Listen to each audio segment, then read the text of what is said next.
Essa noite é um tema muito importante e, ao mesmo tempo, um tema muito desafiador, difícil de ser colocado em prática, que é a comunicação na família. Quando a gente pensa em comunicação, geralmente a gente pensa em alguém que tem uma eloquência, né, que fala palavras bonitas, alguém que tem uma boa argumentação, alguém carismático, né, alguém extrovertido, alguém que se coloca bem, que é persuasivo, que argumenta bem. A gente pensa em comunicação nessa perspectiva. Está correto também, né? Um bom comunicador, por exemplo, a gente pensa num grande apresentador de uma televisão, de um jornal, sei lá. A gente espera que ele saiba se expressar bem. Mas quando a gente fala de comunicação na família, me diga se para você se comunicar bem com seu filho, ou com seu esposo, ou com a sua mãe, ou com seu pai, você precisa ser eloquente, falar palavras bonitas para que ele entenda? Não. Você precisa ter uma boa argumentação? Não. Você precisa ser persuasivo? Não. E aí, quando a gente fala em comunicação, nós estamos falando de um processo simples. Comunicação é alguém que tem a mensagem, o emissor, ele tem o conteúdo da mensagem que ele vai passar e tem uma pessoa que recebe essa mensagem. Só que não é algo simples assim na família. Existem casais que são casados há muito tempo, há décadas, mas que não sabem se comunicar. Existem pais que se amam, amam os seus filhos, filhos que amam os seus pais, mas não conseguem se entender. Fala uma coisa, o filho entende outra. O filho fala algo, o pai compreende de uma outra forma. E passam-se anos e décadas e a família não tem paz, não tem harmonia, porque eles simplesmente não sabem se comunicar. Então, essa lógica da comunicação, de alguém que tem uma mensagem e que passa essa mensagem, pode ser que nesse processo de que até a mensagem chegue ao ouvido do outro e à compreensão do outro, existam alguns ruídos. E quando a gente fala de comunicação, por exemplo, você às vezes está falando muito baixo. Qual é o ruído dessa comunicação? É o volume da sua voz. Você precisa aumentar o volume da sua voz para que a pessoa entenda. Só que existem ruídos muito maiores, e é o que a gente vai tratar essa noite. E quando a gente fala de comunicação dentro da família, nós não estamos falando de conversa simplesmente. Nós gostamos de conversar um com o outro. Nós temos muitos assuntos em comum. Isso não basta. Talvez quem está namorando, né, começando um relacionamento, eu gosto de conversar com ela, eu passo horas, né, geralmente os namorados passam a madrugada conversando, né? E aí, quando a gente está na vida de casados, essa conversa na madrugada, às vezes, não acontece mais. E nós precisamos desenvolver a habilidade da conversa no meio dos conflitos. Então, o que é a comunicação biblicamente orientada dentro da família? É simplesmente você saber resolver os conflitos diários, cotidianos da sua casa. E às vezes você diz assim, na minha casa eu já ouvi muitos casais, muitas famílias dizerem isso, nós não brigamos. E aí a gente não está falando de uma discussão irada, né? Desequilibrada, de uma agressão. A gente não está falando disso. A gente está falando de discórdias. Eu não concordo com a sua opinião, você não concorda com a minha. O pai falou com o filho e entendeu de uma forma. O filho não gostou do posicionamento do pai e se coloca. O pai se sentiu desrespeitado com o comportamento do filho e rebate. Então, esses ruídos dentro da família, esses conflitos dentro da família, eles precisam ser resolvidos. Eu estava ali atrás orando, sendo profundamente ministrada por esse louvor. O Senhor, Ele nos tira das tempestades. O Senhor peleja as nossas batalhas. O Senhor nos dá vitória. Mas existem batalhas, desafios, conflitos, que Ele simplesmente não nos arranca deles. Mas Ele nos habilita, Ele nos ensina, Ele nos dá estratégias, Ele nos corrige, Ele vai nos moldando, nos lapidando, para que eu e você sejamos instrumentos da cura. Para que eu e você sejamos instrumentos da resolução daquele problema. Então, às vezes, a gente está com um problema familiar, um conflito dentro de casa, e a gente chega na igreja e diz, Senhor, me dê a vitória, Senhor, me dê a vitória. Como se a vitória fosse um pozinho mágico, que o ministrante jogasse daqui para a igreja e a igreja recebesse a vitória e fosse para casa vitorioso. Não funciona desse jeito. Às vezes, a vitória é um processo que Deus está nos colocando de santificação. E aí eu estou pedindo ao Senhor, resolve aquele conflito na minha casa. Me ajuda a ter paz com meu esposo. Me ajuda a restaurar a harmonia com os meus pais. Me ajuda a compreender os meus filhos. Me ajuda a ter paz com a minha sogra. Me ajuda a compreender os meus familiares, os meus parentes. Me ajuda, Senhor, a me expressar melhor.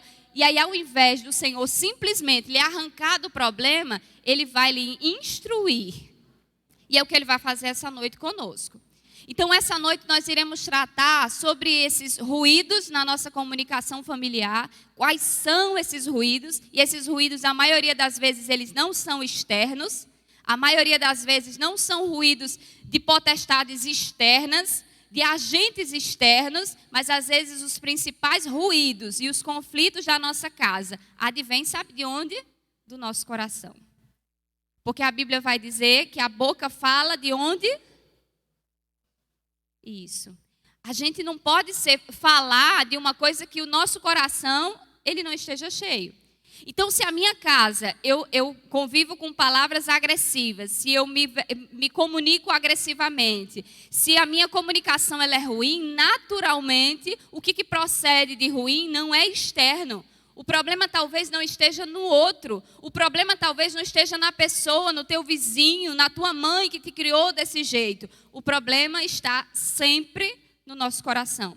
Porque a boca fala do que o coração está cheio. Então, comunicação tem tudo a ver com o coração e com o pensamento. Então, se atitudes más, se pensamentos maus governam o meu coração e a minha mente, a minha comunicação ela vai ser deficitária dentro da minha casa.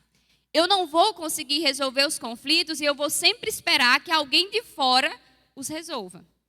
E a gente vai falar hoje, eu gostaria que você abrisse na carta que o apóstolo Paulo escreveu aos Efésios, no capítulo 4. Esse texto ele não fala literalmente sobre comunicação, mas ele vai trazer alguns princípios, alguns pilares, pré-requisitos, para que eu e você desenvolvamos uma comunicação biblicamente orientada e sadia. Se nós não conseguirmos cumprir com esses preceitos, é impossível que a nossa comunicação ela seja bíblica. Então vamos ler juntos capítulo 4 do livro de Efésios, os versículos de 1 a 3.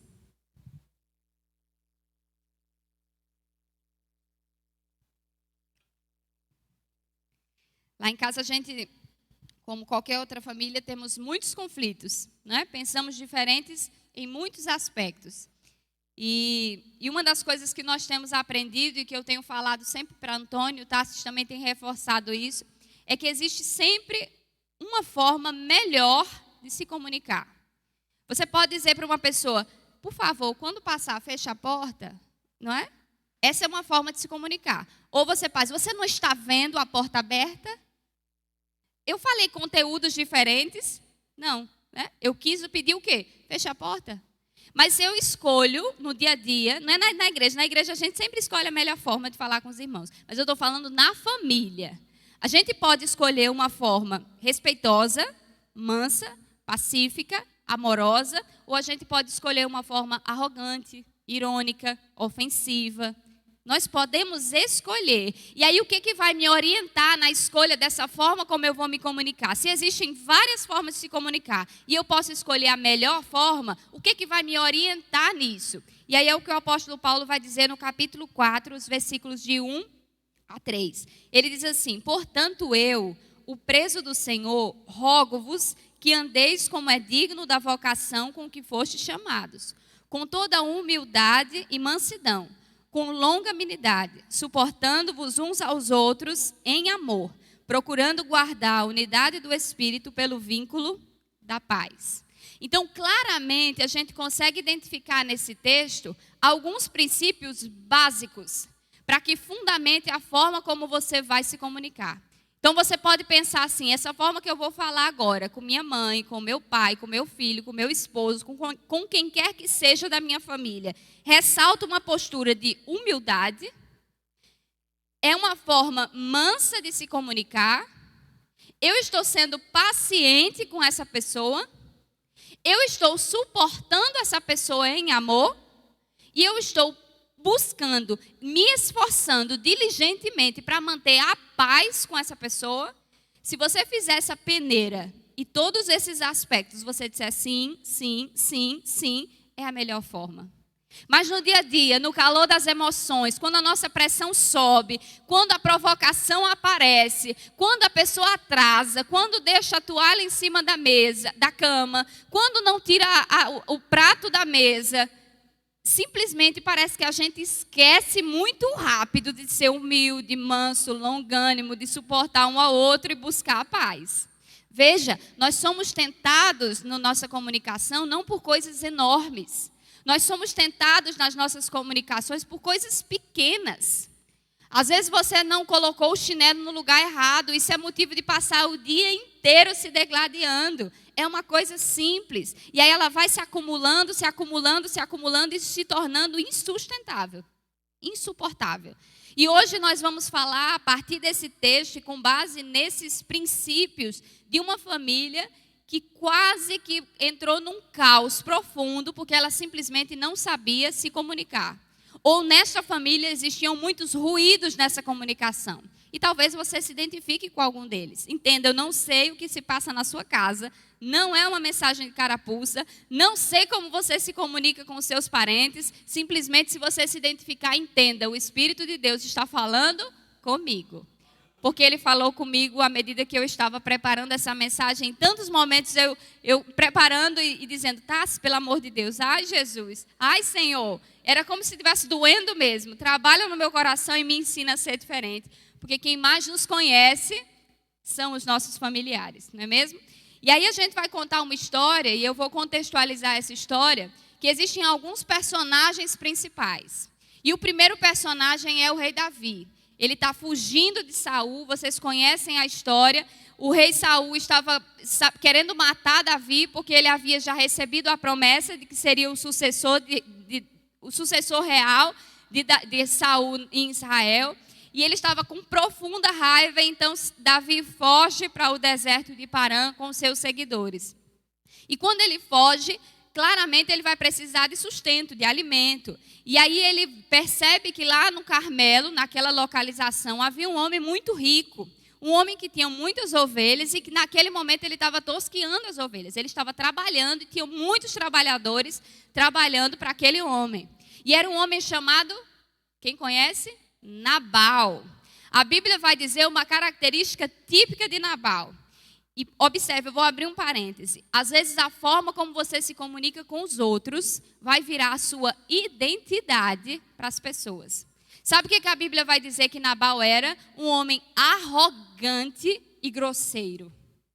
Ele era um homem muito rico, era arrogante e grosseiro. E aí a Bíblia vai dizer que este homem rico, arrogante e grosseiro, que lá no 1 Samuel, capítulo 25, vai estar descrita essa história, era casado com uma mulher muito formosa e de muita inteligência. Era uma mulher que sabia tratar as pessoas. Era uma mulher cortês, chamada Abigail. Pensa num casamento perfeito. Não me diga que parece com o seu, né? Porque é fácil a gente dizer, eu pareço com Abigail. Vai que você seja Nabal. Então, toma cuidado em se identificar com essa história. E aí esse casal imperfeito, de um homem grosseiro, arrogante, rico, de uma mulher muito formosa e sábia, prudente e inteligente, o rei Davi manda que os seus servos entrem em contato com Nabal e digam, olha, lá no Monte Carmelo, nós tratamos bem os seus pastores. Nós os protegemos, nós fomos amigos, enfim.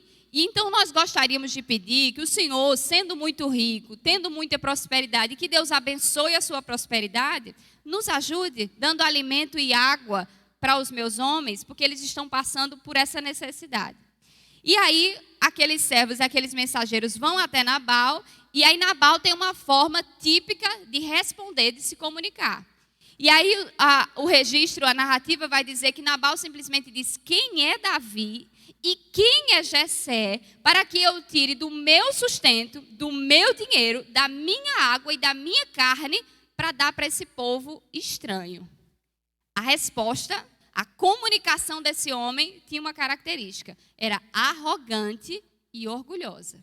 Então ele manda a mensagem, veja, o emissor foi mandar a mensagem para Davi. Davi recebe essa mensagem e profundamente irado, ele diz: homens, cinjam a espada e matem todas as pessoas da casa de Nabal. Todas. Ele não disse matem Nabal, ele disse matem todas as pessoas da casa de Nabal. Um servo escuta aquilo, desesperado, corre para falar com quem? Com Nabal? Não, porque a gente não vai falar com gente desequilibrada. A gente não procura gente desequilibrada para conversar. Com quem Nabal, o servo vai procurar? Abigail. E aí ele corre para Abigail e diz assim: olha, minha senhora, este homem, Davi, os seus homens, foram corteses conosco. Eles nos protegeram, eles serviram, a Bíblia vai dizer que de muralha para nós, diante das ameaças externas. Eles deixaram que a gente pastoreasse os nossos rebanhos sem nenhuma interferência. E acontece que quando eles pediram alimento e sustento, Nabal, o seu esposo, respondeu de maneira rude. E acontece que Davi ordenou que todos nós morrêssemos por causa da comunicação arrogante e orgulhosa do seu marido. Eu estou parafraseando porque a Bíblia não diz isso.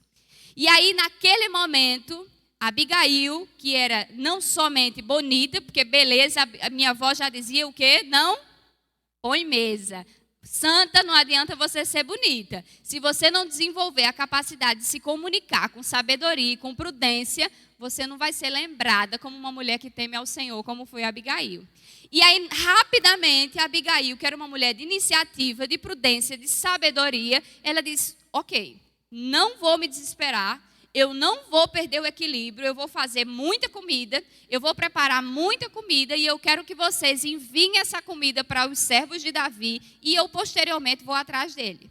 E aí ela manda aquela comida e imediatamente ela vai diante daquele povo e chega para Davi se curvando e diz assim: Senhor, Davi, eu não sabia o que estava acontecendo. Veja, existe comunicação, Nabal fez essa atrocidade e Abigail não sabia. Existe um ruído grande aí nessa família. Veja, arrogância a gente já identificou, falta de comunicação a gente já identificou. E aí Abigail corre e diz: eu não sabia disso, Senhor. Me perdoe. Que seja dada a minha ofensa que o meu marido fez a você. Lembre, Senhor, quem tu és. Lembre as promessas que Deus tem para a tua vida. Lembre que o Senhor não pode derramar sangue inocente, para que esse sangue inocente não seja julgado pelas tuas próprias mãos. E aí naquele momento Davi respira fundo e diz assim: bendito seja o Senhor que mandou você, Abigail, para que eu não fizesse mal diante dos olhos do Senhor, porque eu iria destruir toda a casa de Nabal por causa da atitude daquele homem. E aí a Abigail volta para casa, e quando ela volta para casa, ela se depara com o quê? Com o homem, o seu esposo, fazendo um banquete, e a Bíblia vai dizer que um banquete de nível real. Então imagina o glamour desse banquete, e ele estava profundamente bêbado. Você acha que a Abigail, sendo prudente, sábia, ela vai falar com um homem bêbado? O que vocês acham? Não, porque ela entendia a lógica da comunicação. E aí a Abigail olha para aquele homem desequilibrado e agora bêbado e diz assim: não é hora, vou amanhecer o dia e vou esperar. Quando o dia amanhece, a Abigail chega para ele e diz: Nabal, aconteceu isto. Aquele homem, a Bíblia vai dizer que imediatamente adoece. Imediatamente ele fica doente. E 10 dias depois, Nabal morre. Sabendo do ocorrido e se sentindo profundamente vingado por Deus, né? Davi louva ao Senhor porque ele não derramou sangue inocente e que Deus agiu com justiça matando Nabal. Ele vai até a casa de Abigail e toma Abigail como sua esposa e eles se casam. Essa é uma narrativa que a maioria de vocês conhecem. E é uma narrativa que vai nos ensinar essa noite alguns pontos extremamente importantes sobre se comunicar. Talvez você não seja profundamente rico como Nabal. Talvez você não seja rei como Davi. E talvez a gente não seja nem tão bonita como Abigail.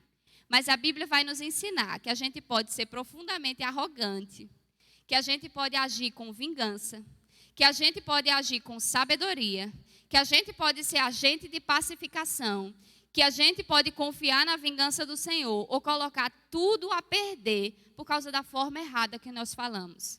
Observe que aqui não tinha nenhum problema profundamente grande. Qual foi o problema? Davi mandou uma mensagem e recebeu uma mensagem que ele não gostou: vou matar todo mundo. Então, a Bíblia mostra nessa narrativa simples como é importante saber se comunicar e ser orientado biblicamente para essa comunicação. E a primeira coisa que nós precisamos aprender, com base naquele texto inicial que nós lemos, que a comunicação biblicamente orientada, ela é pautada em duas coisas. Primeiro, no diálogo e na humildade. Qual é a característica dessa família? Eles não se comunicaram. Ela não sabia o que estava acontecendo, ele não sabia que ela tinha ido falar com Davi. Depois ele soube, ou seja, o ruído na família da ausência de comunicação era algo extremamente evidente. E talvez dentro da sua casa vocês se amem profundamente, nós nos amemos um ao outro, nós temos profundo respeito um ao outro, mas não existe comunicação.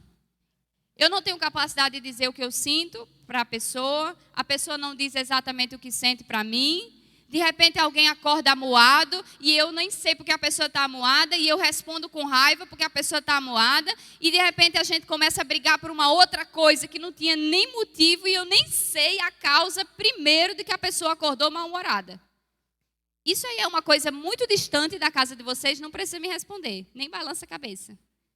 Por favor, não balance. E aí isso evidencia o quê? Uma seta maligna? Sim, evidencia. Evidencia as potestades do mal? Evidencia também. Mas sabe o que evidencia? A nossa incapacidade de nos posicionar biblicamente diante dos conflitos que aparecem na nossa casa. Irmãos, entendam, mais vale aprender a se comunicar com o meu irmão, fazer com que o meu irmão me entenda, do que elaborar um esboço bem bonito e pregar e todo mundo elogiar no final do culto. Vale muito mais. Você compreender o seu esposo lhe compreender, seus filhos lhe compreenderem, ter paz no lar, do que você conquistar uma cidade inteira. O provérbio vai dizer que mais vale um homem que tem autocontrole do que o homem que controla uma cidade. Então, se a gente não sabe controlar a nossa língua, por que eu vou querer controlar o mundo inteirinho? E pedir a Deus que me dê mais coisas, Deus me faz avançar, Deus me dá isso, Deus move isso. E Deus está dizendo assim, eu posso fazer, eu posso mover, eu posso abençoar. Mas começa controlando a tua língua. Começa aprendendo a conversar. Isso é uma coisa tão difícil, meus irmãos. Porque o nosso ditado tão popular, que costume de casa, vai para onde? Tem gente na igreja que não sabe conversar porque não sabe conversar em casa. Uma primeira crítica, não quero mais ir para essa igreja. Não quero mais, me desrespeitaram. O primeiro conflito não sabe olhar nos olhos e resolver. Já altera a voz, já sai da conversa. Por que isso acontece? Porque às vezes nós somos imaturos nessa arte que é tão difícil da comunicação. Você se expressa bem, você se coloca bem, você fala bonito, você ora bonito, as suas palavras são bonitas, você tem sinônimo para umas 10 coisas, mas você não sabe resolver um conflito pequeno e corriqueiro diante dos desafios que a gente enfrenta no dia a dia. Então, o primeiro ruído dessa família é porque o diálogo ele simplesmente era inexistente. Entenda, diálogo não é bater papo. Diálogo é fazer com que o outro entenda a mensagem e que você seja entendido. A mensagem fiel, exatamente o que a gente quer falar. E aí, essa é a primeira característica. Mas acontece que, às vezes, o diálogo existe dentro de casa. Mas ele existe de maneira orgulhosa. E aí a Bíblia vai contar, e aí eu queria que vocês abrissem comigo em 1 Samuel, só para que a gente acompanhe alguns versículos, por favor. 1 Samuel, capítulo 25, os versículos 10 e 11, vai dizer assim: Nabal respondeu aos servos de Davi e disse, veja, a forma como a comunicação era típica naquela casa. Quem é Davi e quem é o filho de Jessé? Há muitos servos atualmente que rompem cada qual com seu senhor. Devo eu, portanto, tomar do meu pão e da minha água e da minha carne, que matei para os meus tosqueadores, e dar a homens a quem eu não sei de onde são? Conversar com uma pessoa arrogante é uma das piores coisas que a gente se submete. Mas acontece que às vezes a pessoa arrogante somos nós. O que Nabal estava fazendo? Ele se superestimou. Ele se colocou numa posição tão alta que ele disse assim, quem pensa que é Davi? Não é que ele não sabia quem era Davi. Ele quis dizer assim, eu sou tão importante, eu valho tanto que eu vou me prestar a dar assistência para um homem como esse. A Bíblia vai dizer que o orgulho precede a queda. O orgulho precede a queda. Entenda, não é uma praga, não é uma seta maligna, é uma evidência da palavra. O orgulhoso cai. O orgulhoso não sabe se comunicar. E a Bíblia vai dizer exatamente isso em Provérbios 13, capítulo 10. O orgulho impede uma boa comunicação. O orgulho só gera discussões, mas a sabedoria está com os que tomam conselho. E aí a gente entende o orgulho como se fosse, eu não sei se vocês já tiveram essa experiência, ouviram alguém, tem uma catarata no olho, né? O que acontece com a catarata? Ela impede o quê? Uma boa visibilidade. A gente não enxerga bem. Às vezes tem um obstáculo, a gente não consegue ver o obstáculo. Uma ameaça, a gente não consegue ver a ameaça.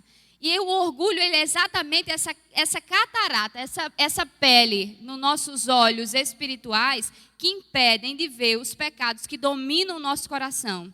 E sabe o que a gente faz? Ao contrário, a gente racionaliza.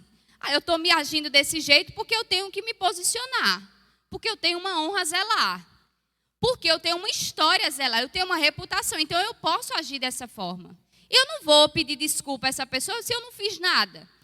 E aí o orgulho, ele vai tirando de nós a capacidade de olhar para o nosso coração e perceber os problemas, os pecados que precisam ser confessados e eliminados, os ruídos da nossa comunicação.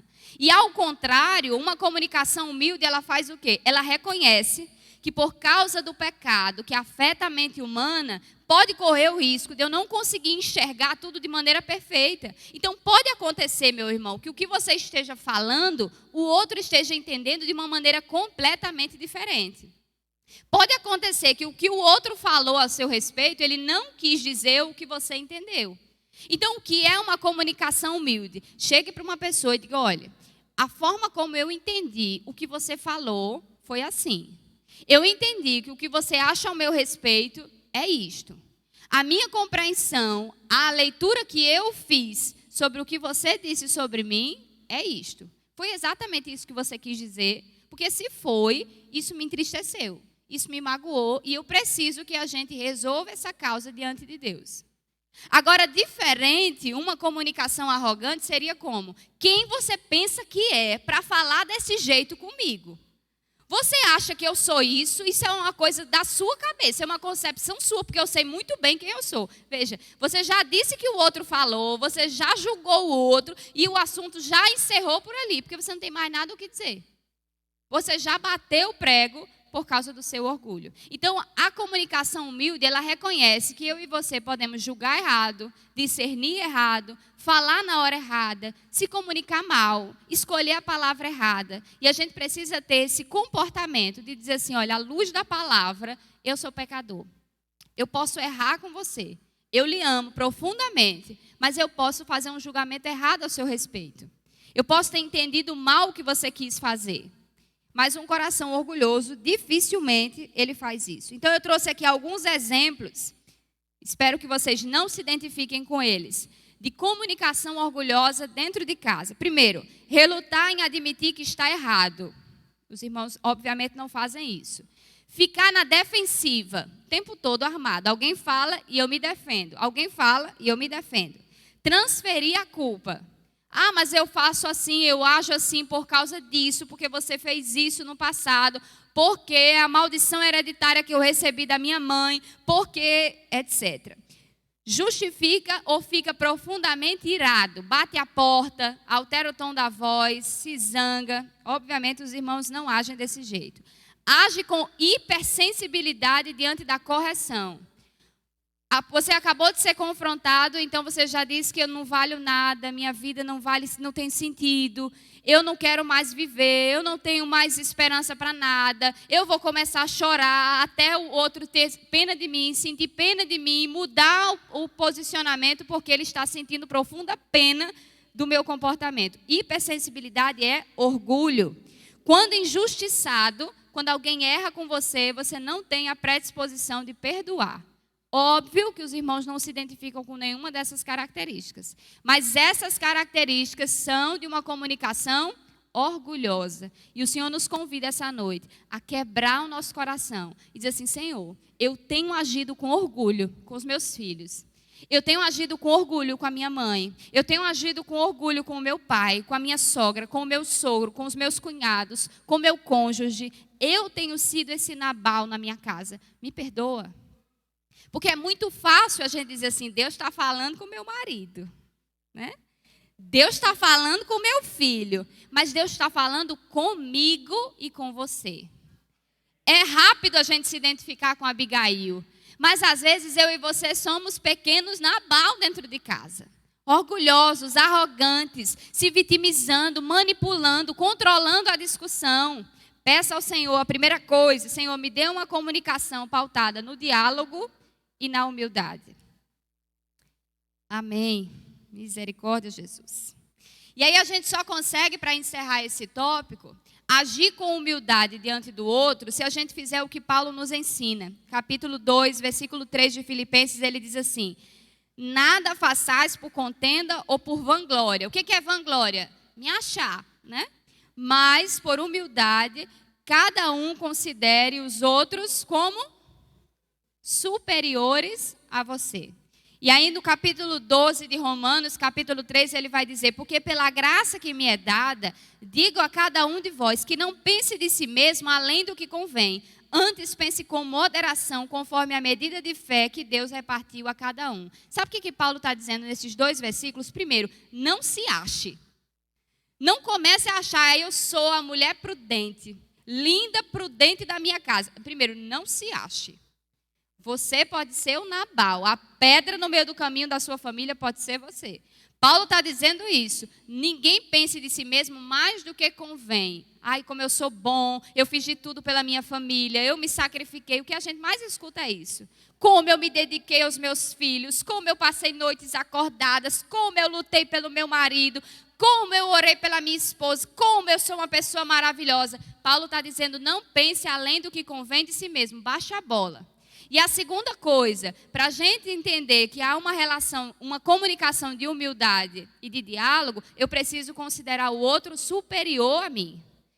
Você não consegue tratar com humildade alguém que você se ache melhor. Por exemplo, é comum a gente ver, você vai num restaurante e é muito comum a gente ver uma pessoa tratando mal o garçom. Vocês nunca viram isso? Eu imagino que já viram, né? Porque a pessoa que está sendo servido se considera mais importante do que o garçom. Mas aí chega o dono do restaurante. A pessoa vai tratar o dono do restaurante mal? Não, o arrogante não vai tratar mal, não. Ele pode ser que se levante e diga: comida maravilhosa, gostei muito, muito obrigado pelo atendimento. E por que ele trata bem o dono do restaurante? Porque ele se considera menos importante do que ele. Quando é que você vai conseguir tratar o seu filho, a sua filha, o seu esposo, a sua esposa, o seu parente com humildade? Se você se colocar na posição que você tem, que é ajoelhado aos pés do Senhor, pedindo misericórdia, porque você é um pecador como eu.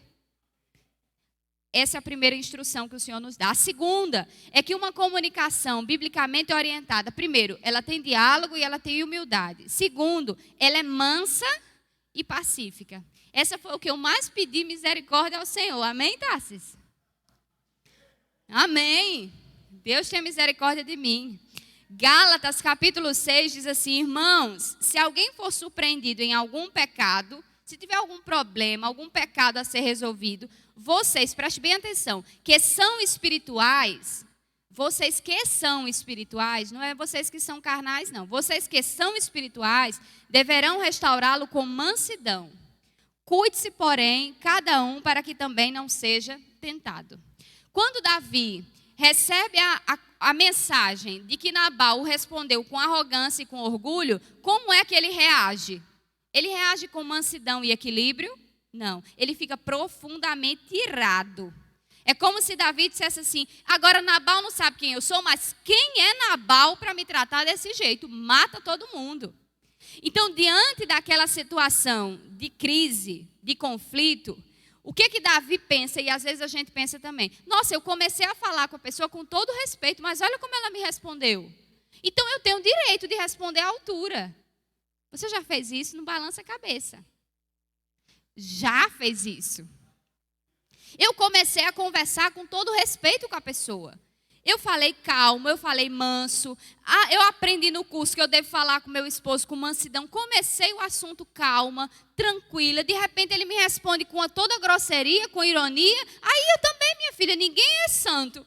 Mas você é chamado para ser santo. Mude o seu comportamento. O Senhor nos chama para agir com mansidão. Ô, coisa difícil, Senhor. E aí a gente olha 2 casos de pessoas que agiram com mansidão e de maneira pacífica. Davi, quando recebe a mensagem, ele fica transtornado de ódio e de ira. Eu quero vingança. Pisou no meu pé, eu piso também. Me falou uma crítica, eu critico também. A gente que convive com casais, a gente vê muito isso. O marido olha e diz assim, tá gordinha. A esposa olha e diz, e você que tá careca? Não é assim? Isso acontece porque, meu irmão, é uma coisa que na sua casa, óbvio, não acontece. Mas nas outras igrejas, acontece. Vocês riram porque acho que isso acontece. A gente olha para uma atitude de uma pessoa que não é mansa, ela não sabe olhar para a provocação, respirar fundo e dizer assim, existe uma maneira melhor de responder. Eu vou escolher a melhor. Meu esposo, como você falou comigo, me desrespeitou. Por favor, se você acha isso sobre mim, não fale dessa forma. Calou seu esposo. Você não precisa se desequilibrar. E você não precisa responder àquela afronta com ira e com vingança. Diferente de uma pessoa que age de maneira pacífica, foi o jovem que soube que Davi iria matar todo mundo e de maneira equilibrada ele vai até Abigail e conta a história inteira. Minha senhora, aconteceu isto. Nos ajude, tome uma decisão sensata. E às vezes na nossa casa, na comunicação da nossa casa, 2 pessoas não estão se batendo mesmo. E a gente precisa de uma terceira pessoa para pacificar. Às vezes você pode dizer assim, meu filho e meu esposo não se dão bem. Jesus, tenha misericórdia. Trabalha, Senhor, porque eles ficam o tempo inteiro se batendo. Deus está chamando você para ser o agente pacificador dessa falha de comunicação. Aquele jovem, ao invés de dizer assim, bom, se todo mundo vai morrer, eu vou fugir. Vamos embora. Mas ele, ao contrário, de maneira sensata, ele pondera os fatos, ele não diz assim, eu estou do lado de fulano, eu estou do lado de cicrano. Não, isso aí vai colocar a perder o negócio. Porque se você começar a dizer para o seu esposo, você não entende o menino, você não faz nada pelo menino. Mas se você disser assim, olha meu querido, eu sei o que você quer dizer. Eu sei que essa sua postura foi a forma como você foi ensinado, desse jeito e tal. Mas talvez a criança esteja entendendo de uma outra forma. A gente pode pensar numa outra forma de fazer. Você não acha que você tem capacidade suficiente de fazer isso de maneira diferente? É diferente. E aquela mulher aquele jovem chega para Abigail e diz, conserte isso, porque o que está acontecendo é isto. Então, segunda coisa que a gente aprende é que uma comunicação biblicamente correta, ela é mansa e pacífica. A ira pecaminosa é resultado de não termos os nossos desejos satisfeitos. A Bíblia vai dizer, irai-vos, mas não pequeis. Aí você pode dizer assim, a Bíblia está dizendo que eu posso irar. A Bíblia está dizendo que você pode irar. Só que essa ira, ela tem que ser uma ira santa, justa, bíblica. E qual é a ira bíblica santa, justa? É a que a maioria das vezes a gente não faz. É contra injustiça. Certo? Então, se você vê, por exemplo, uma criança sendo violentada, qual é o ser humano que não se ira diante de uma violência de uma criança sendo violentada? A gente se ira contra aquela injustiça. Eu não admito isso, eu quero proteger essa criança. Essa é a ira biblicamente correta, é contra toda injustiça. Mas qual é, meu irmão? Vamos ser sinceros. A ira do nosso dia a dia é contra a injustiça ou é contra a sua esposa que atrasa? É contra a injustiça ou é contra o seu esposo que não lava a louça? É contra a injustiça ou é contra o seu filho que dorme mais do que deveria dormir? É contra a injustiça ou é contra aquela comida que está um pouquinho mais salgada ou menos salgada do que você gostaria que tivesse? Essa ira pecaminosa é quando os nossos desejos não são satisfeitos. Eu quero chegar em casa e eu quero que a comida esteja pronta. Eu chego em casa e por alguma circunstância, minha esposa não conseguiu fazer aquela refeição, porque ela teve um imprevisto, teve algum problema, e eu chego em casa profundamente irado, porque eu não estou satisfazendo o meu desejo. Como é que surgiu um obstáculo para o meu desejo? E aí aquele se torna uma bola de neve. Eu vou lhe tratar mal porque você não fez minha refeição. Você que queria que o outro entendesse o porquê você não conseguiu preparar a refeição, já ficou chateada também. E aí vocês perderam a noite. O apóstolo Tiago, no capítulo 4, ele vai dizer assim: de onde vêm as guerras e contendas que há entre vós? E ele responde: não vem das paixões que guerreiam dentro de vocês? Meu irmão, às vezes a ira, a forma irada, a forma não mansa, é responsabilidade minha e sua. A gente se ira e faça um balanço na sua cabeça, por coisa pequenininha. Tem hora que eu olho e digo assim: meu Deus, por que eu desequilibrei numa coisa tão simples? Por que eu agi dessa forma diante de um desafio tão pequeno? Porque alguém me respondeu uma coisa que eu não queria que respondesse.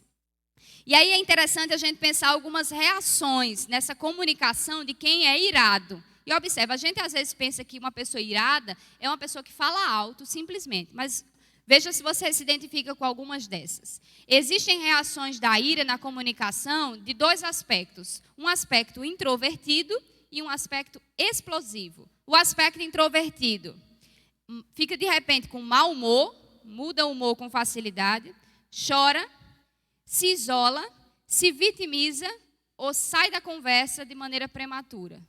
Então eu começo a conversar, eu não gostei, me senti ofendido, vou embora. Mas existe aqueles que explodem. E é aquele que grita, que bate a porta, que age de maneira grosseira, que fala palavras ofensivas e alguns que chegam a agredir verbal ou fisicamente. Essas são reações de pessoas iradas na comunicação. E a Bíblia vai dizer que a mansidão, veja, o capítulo 1 de Coríntios, capítulo 13, diz assim: o amor ele não maltrata, não procura os seus interesses, não se ira facilmente e não guarda rancor. Sabe como é que eu preciso desenvolver essa capacidade de agir com mansidão? E veja, entenda de uma vez por todas. Humilde não é uma pessoa que tem poucos recursos, não tem nada a ver com isso, porque humildade tem a ver com o coração e a minha predisposição diante dos acontecimentos. Então eu posso ser uma pessoa extremamente simples financeiramente e ser extremamente orgulhosa e arrogante. E o contrário é verdadeiro também. E mansidão não é uma pessoa que fala assim, porque misericórdia, eu estava ruim de conseguir ser mansa. É uma pessoa que fala doce, amorosa, mas pode ser uma pessoa profundamente irada. Uma pessoa que não consegue controlar as suas emoções. Então, a ira não tem a ver necessariamente com o jeito da pessoa. Ira tem a ver com a forma como eu controlo quando os meus desejos, as minhas vontades não são supridas. E a Bíblia vai dizer que as armas com as quais lutamos não são humanas. Pelo contrário, são poderosas em Deus para destruir fortalezas, destruirmos argumento e toda pretensão que se levanta contra o conhecimento de Deus e levamos cativo todo pensamento para torná-lo obediente a Cristo. Pode ser que ninguém consiga levantar a mão. Se eu perguntar, durante a semana passada, você conseguiu passar 7 dias sem se irar? Eu espero que ninguém levante a mão, porque senão eu vou achar que você, ao invés de não irado, é mentiroso. Porque a gente se ira com muita facilidade, pequenininho, coisa bem pequenininha, a gente se ira. Mas sabe como cristão e cristãs que somos, o que a gente precisa fazer? Senhor, eu tenho predisposição a me irar, seja gritando, seja batendo na porta, seja chorando, seja me vitimizando, seja mudando o meu humor, seja me isolando, seja me fazendo de vítima. Eu tenho essa predisposição, eu reconheço, eu confesso, eu sou culpado nisso, mas torna o meu pensamento cativo à obediência à tua palavra. Eu tenho o teu Espírito, Senhor. Eu tenho o fruto do teu Espírito. E o fruto do teu Espírito me dá domínio próprio. O fruto do teu Espírito me dá mansidão. O fruto do teu Espírito me dá longanimidade. Me ajuda a produzir, a manifestar o fruto do teu Espírito não só nos dons espirituais dentro da igreja. Não só ministrando bem, cantando bem, pulando, profetizando, falando em línguas estranhas. Faça isso. Mas dentro da sua casa, produza o fruto do Espírito de mansidão com os teus parentes. E isso é difícil demais. Então, algumas estratégias a gente aprende aqui. Eu estou preocupada com o horário, mas eu vou respeitá-lo. Algumas estratégias que a gente aprende. A gente aprendeu algumas reações no primeiro, que provavelmente vocês lembram. Uma boa comunicação biblicamente orientada, ela existe um diálogo e na humildade. E a segunda é uma comunicação mansa e pacífica. E a gente vai aprender aqui algumas estratégias. E a primeira delas, antes de falar, se você quer desenvolver esse coração e essa comunicação mansa, pense. Uma das virtudes que eu acho que mais me chamam a atenção no ser humano, e é uma das que eu menos encontro nos seres humanos, é a capacidade de ouvir. Às vezes você está conversando com uma pessoa, um assunto muito importante com a pessoa, e a pessoa está assim, sim, eu paro a conversa no meio. Porque se eu estou perdendo tempo. Se eu estou falando uma coisa que é tão importante para mim, essa pessoa não está ouvindo, então é melhor parar. Mas às vezes isso acontece dentro da sua casa. A pessoa está dizendo, olha, eu preciso de apoio. Em outras palavras, mas você não tem a capacidade de ouvir, você não está escutando, você está interpretando do jeito que você quer. E aí você responde, você é ingrato, você faz isso, você é aquilo outro. Eu faço tudo por você, você não vê. E aí tal, e aí pronto. Se tornou um conflito e um caos que nem tinha motivo de existir. Primeira coisa, antes de você falar, ouça, ore. Peça a Deus, Senhor, se existe uma comunicação mansa, pacífica, sábia e humilde, me ensine nesse momento, porque a minha vontade é de gritar. A minha vontade é de insultar essa pessoa. A minha vontade é de colocar essa pessoa no lugar dela. Mas me ajude, porque eu tenho o teu Espírito. Irmãos, eu faço essa oração a cada 5 minutos do meu dia. Porque o meu coração predispõe a fazer aquilo que é mal. Talvez o seu não, mas o meu predispõe a fazer mal o tempo inteiro. E se não fosse o Espírito Santo me conduzindo, me controlando, me ensinando, Natália, fale desse jeito. Natália, pensa primeiro, não precisa responder. Se você aprendeu no mundo que não leva desaforo para casa, você aprende dentro da igreja que você leva o desaforo para a cruz. Você não leva para casa, você leva para a cruz. Senhor, estou me sentindo afrontado. Lembra da história de Ana e Penina? O tempo inteiro Penina afrontando aquela mulher, afrontando Ana, afrontando Ana, afrontando Ana. Se Ana não fosse uma mulher mansa e humilde, qual era a atitude dela? E você, que nem amada por Eucana é? Não era assim? E aí o que Ana faz? Ao invés de ela responder na arrogância, na ira, na vingança, ela leva aos pés do Senhor. Essa é a afronta que eu tenho recebido, Senhor. Me ajuda, me ensina. E Ana não precisou responder nada a Penina, porque Deus simplesmente fez, né? E aí não responda com a mesma moeda, meu irmão. Se alguém pisa no teu pé, lhe afronta, lhe critica, se existe um conflito dentro de casa, antes de você responder achando que você é o rei do mundo ou a rainha do universo, você pondere, eu estou exagerando nessa minha reação? Eu estou deixando as minhas emoções me controlarem? Eu estou preocupada em glorificar o nome de Deus nessa situação? Ou eu estou muito preocupada com a minha reputação? Eu estou preocupada que a pessoa ache que eu sou fraca. Eu estou preocupada que a pessoa ache que eu sou inocente. Eu estou preocupada que a pessoa ache que eu sou vulnerável. Ou eu estou mais preocupada em glorificar o nome do Senhor. Ou eu estou mais preocupada em ter paz na minha casa. Ou eu estou mais preocupada em agir com mansidão, com humildade, com equilíbrio e de maneira pacífica. Pense nessas coisas. A gente estava aprendendo a jogar xadrez com o Antônio. E no meu ímpeto natural da minha personalidade, eu jogava nem sei chamar, as peças loucamente, do jeito que eu queria fazer. E ele, em 1 minuto de uma jogada, ele me venceu. Por que ele fez isso? Em 1 minuto, meus irmãos, não estou exagerando, exatamente 1 minuto ele me venceu no xadrez. Por quê? Porque eu não pensei antes de mover a peça. Eu movi a peça e não vi a ameaça que estava do outro lado do xadrez. E às vezes a gente faz isso também em casa. Simplesmente porque você não controlou uma palavra. Você coloca a perder, às vezes, um dia inteiro, anos da sua vida, do seu casamento. Às vezes porque você falou na hora errada com o seu filho, você perdeu a amizade e o respeito dele. Às vezes porque você falou no momento da raiva, do ímpeto, você estava magoado. Ao invés de você orar e clamar ao Senhor, me ajuda, você disciplinou o seu filho de maneira errada. Você ofendeu o seu filho. E é difícil, às vezes, uma palavra que foi lançada, a gente simplesmente dizer, eu não quis dizer isso, mas você disse. Mas você falou. Ainda que no ímpeto, ainda que na raiva. É muito fácil a gente dizer assim, me perdoe, eu estava descontrolado. Não é fácil dizer isso? Me perdoe, eu agi sem pensar. Ao invés de você dizer assim, então me perdoe, a próxima vez eu vou pensar antes de agir. Eu vou orar mais antes de falar.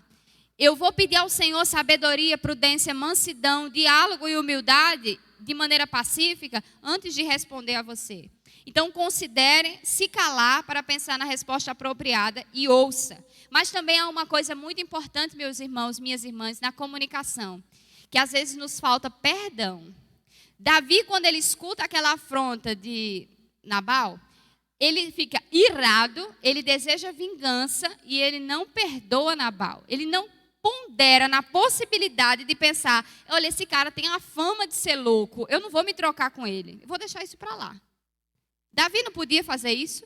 Eu sei quem eu sou, eu estou fugindo de Saul, que é muito mais desequilibrado do que Nabal. Eu estou aqui em apuros, Deus já me livrou de tanta coisa, eu não vou me trocar com isso, deixa isso para lá, vamos seguir a nossa vida. Davi podia ter escolhido esse caminho.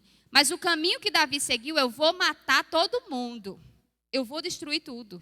Então, diante do conflito, da comunicação, e aí coisas simples no dia a dia, de uma crítica, de uma falta de olhar nos olhos, de uma falta de bom dia, perdoe. Perdoe rapidamente. Sabe por quê? Porque a Bíblia vai dizer que quando a gente não perdoa rapidamente, o que torna no nosso coração é raiz de amargura. Então, às vezes, você está se desequilibrando por coisas bem pequenininhas. A pessoa até se assusta. Gente, por que você respondeu desse jeito? O que é isso? Você não está respondendo desse jeito por causa daquela situação, mas porque se tornou uma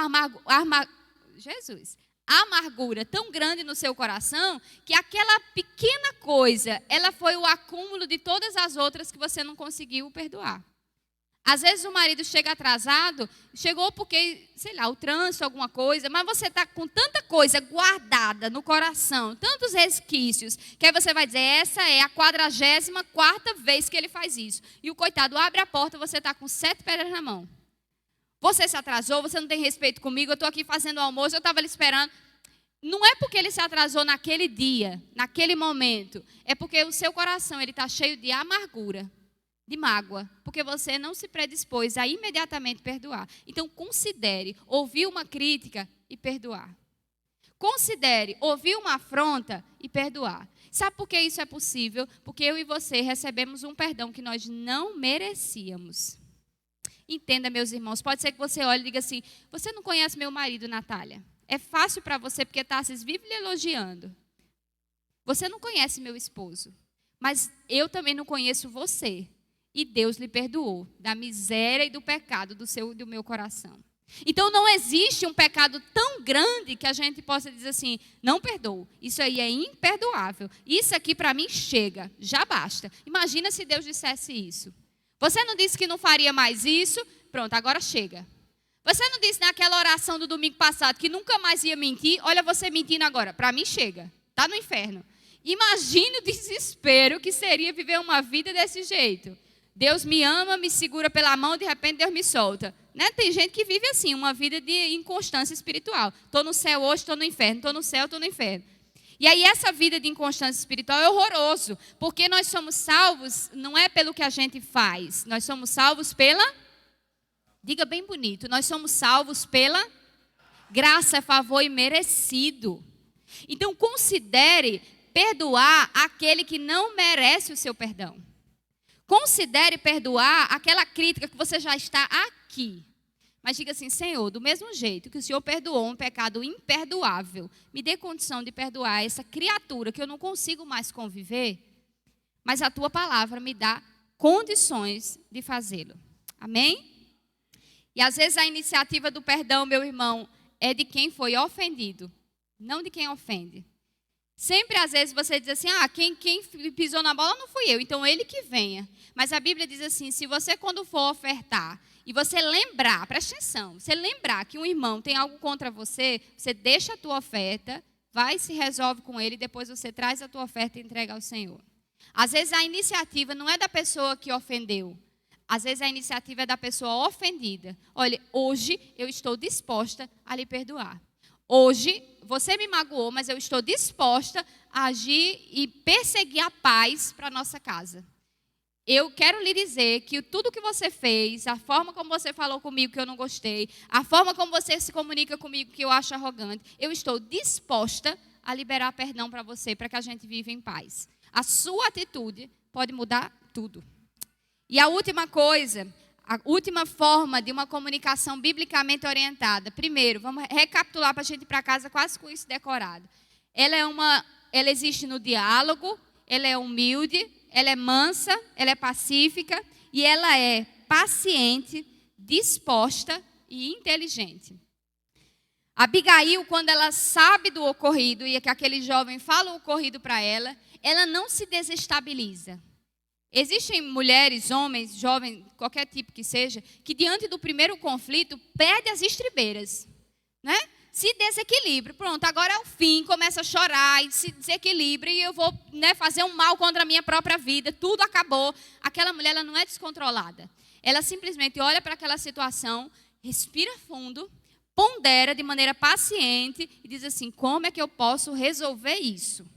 E aí ela vai, cozinha uma quantidade imensa de comida, ela dá ordem aos seus servos, tudo isso assim, a minha vida está correndo risco. Eu e meu povo todinho vai morrer, né? Não é um conflito pequenininho, é um conflito de morte. E aquela mulher consegue cozinhar sob pressão de morte, imagina. Às vezes a gente não consegue cozinhar porque faltou um negocinho em casa. Aquela mulher estava sendo ameaçada de morte e ela estava fazendo comida para um batalhão.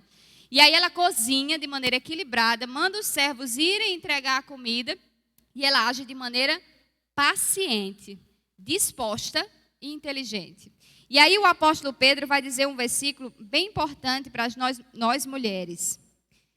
E os maridos talvez digam amém. Capítulo 3 da primeira carta do apóstolo Pedro, ele diz assim, seja, porém, ele está se referindo às mulheres, o interior do coração unido a um incorruptível traje de um espírito manso e tranquilo, que é precioso diante de Deus.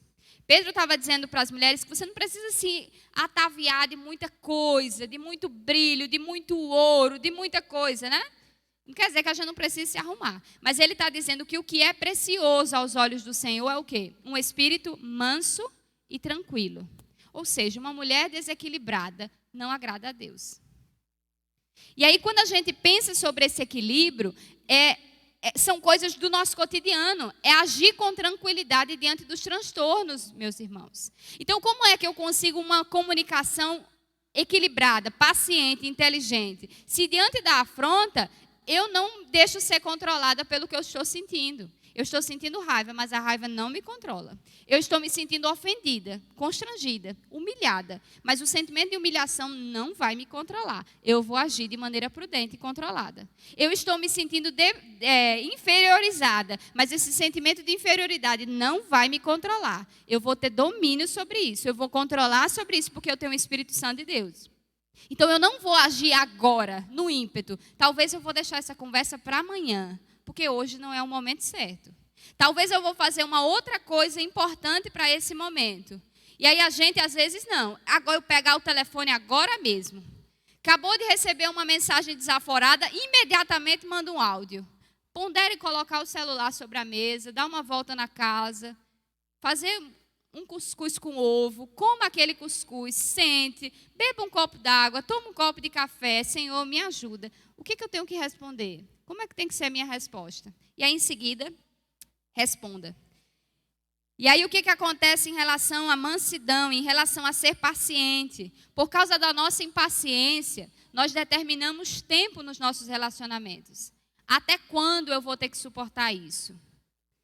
Até quando você vai continuar fazendo isso? Imagina se Deus determinasse tempo. Se até semana que vem você não se acalmar, cortei contigo.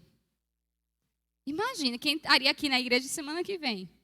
Se até semana que vem você não devolveu o dízimo, o gafanhoto dominou a sua casa. Senhor Jesus, imagine se ele fizesse isso.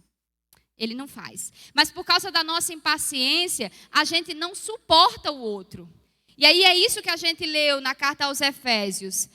Qual é um princípio, um atributo importante? É suportar o outro em amor, com longanimidade. Sabe o que é longanimidade? É uma paciência bem cumprida. E aí a gente rapidamente diz, minha paciência está aqui. Mas ela tem que ser cumprida.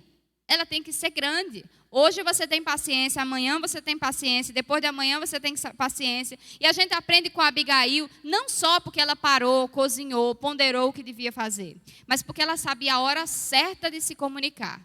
Ela chegou naquele momento que soube daquele jovem, se ela não fosse uma mulher paciente e inteligente, o que ela faria? Ela não ia conversar com Davi e pensar uma estratégia de resolver o problema. Ela ia até Nabal e dizer, olha, seu louco, o que está acontecendo? Por causa da sua arrogância, nossa família agora está desse jeito. E aí, o que você vai fazer? Está vendo como eu digo que você não tem juízo? Está vendo como eu... Imagina. Abigail agiria de maneira insensata se ela não soubesse o tempo certo. Então, ela ponderou, eu não vou falar com uma pessoa irada. Eu não vou jogar pérola aos porcos. Não é hora de falar. Depois, Abigail volta para casa, Nabal está o quê? Vocês lembram da história que eu contei? Bêbado. Ela vai conversar com um homem bêbado? Não. Ela não vai ficar debatendo com um homem bêbado. Ela olha para Nabal e diz, não dá para conversar. Vai dormir. O dia amanhece. É importante a gente ressaltar. Abigail sabia a hora certa de conversar. Não quer dizer que ela procrastinava a conversa.